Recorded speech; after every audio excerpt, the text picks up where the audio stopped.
A 35-pound Maine Coon named Wolf.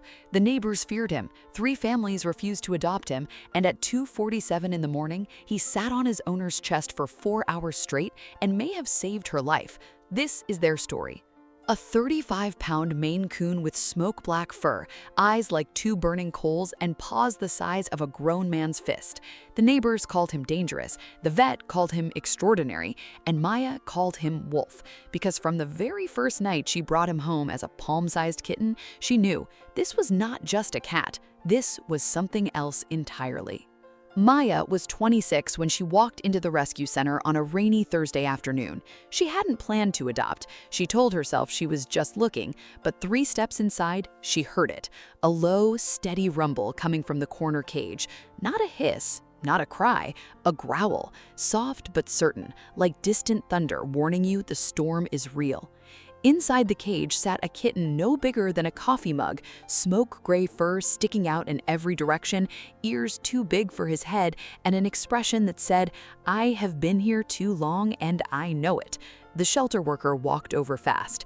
"That one's been here 6 weeks. 3 families came to look, none of them stayed past 2 minutes. She lowered her voice. "He growls at strangers. Management thinks he's unadoptable." Maya crouched down.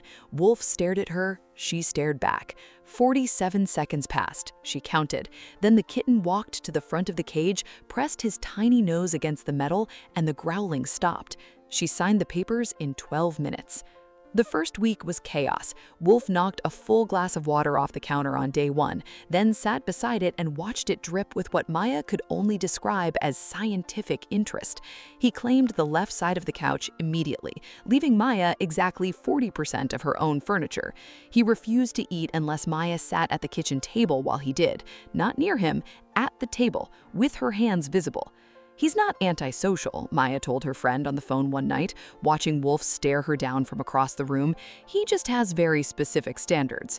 But here is what nobody tells you about Maine Coons.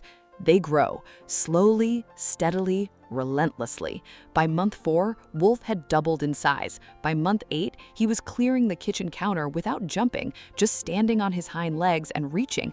By his first birthday, he had outgrown 2 cat beds, 1 dog bed, and Maya's concept of what a cat could be.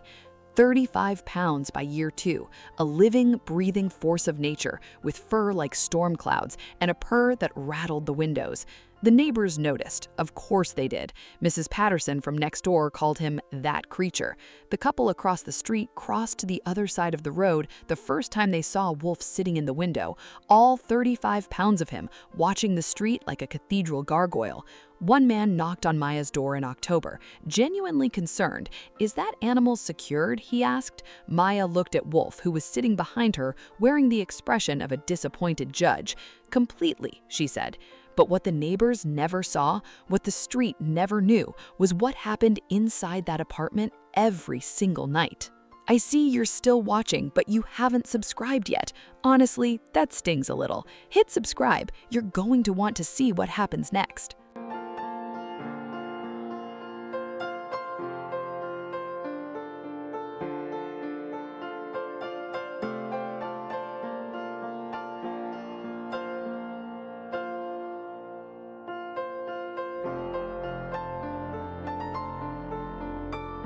Maya had been sick for 3 days, a bad flu, the kind that pins you to your bed and makes the ceiling look like it's breathing.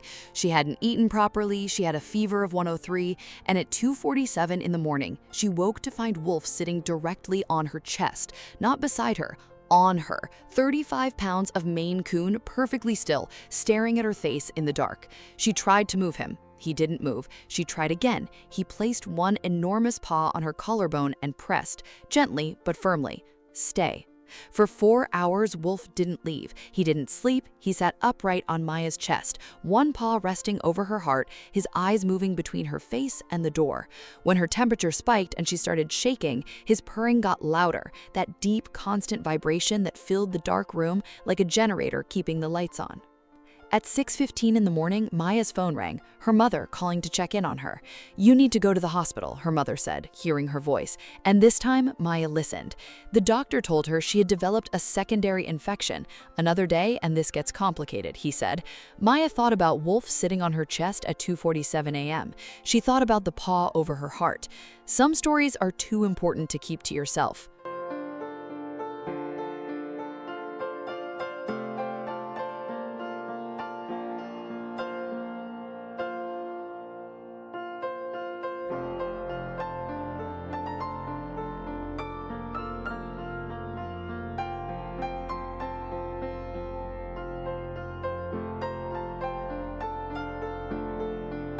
Wolf is 4 years old now. He still claims 60% of the couch. He still requires Maya's presence at mealtimes. He still watches the street from the window like he owns the block. Because in every way that matters, he does.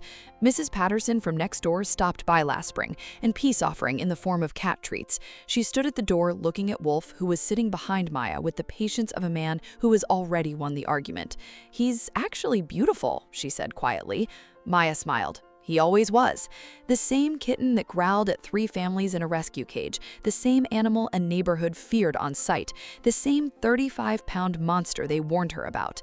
He pressed his nose against her hand on a rainy Thursday afternoon and chose her. And 6 weeks, 6 months, 4 years later, he has never once changed his mind. Because some animals are not pets, they are witnesses. They see you at 2:47 in the morning when you are too sick to ask for help. They sit on your chest and say, "I am not leaving. Not now, not ever." And sometimes the ones the world calls monsters are just waiting for the one person brave enough to crouch down, look them in the eye, and stay.